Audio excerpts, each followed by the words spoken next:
Hey guys, and welcome back to this channel. In this video I'll be showing you guys how you can basically change the theme on your Discord.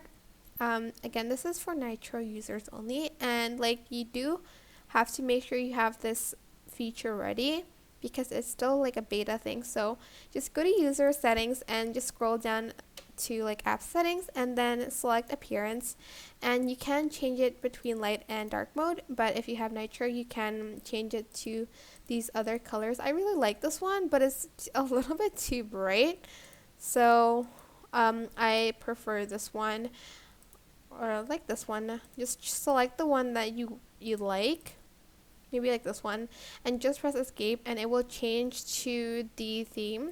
Oh, I do not like that color at all. So I'm just going to select this one instead, which I prefer a little bit. I hope this tutorial was helpful for you guys. Don't forget to like, comment, share, and also subscribe to this channel if you haven't done that already. If you have any questions, just leave it in the comment section down below and I'll try my best to answer them all for you guys. Thank you so much for watching. Bye!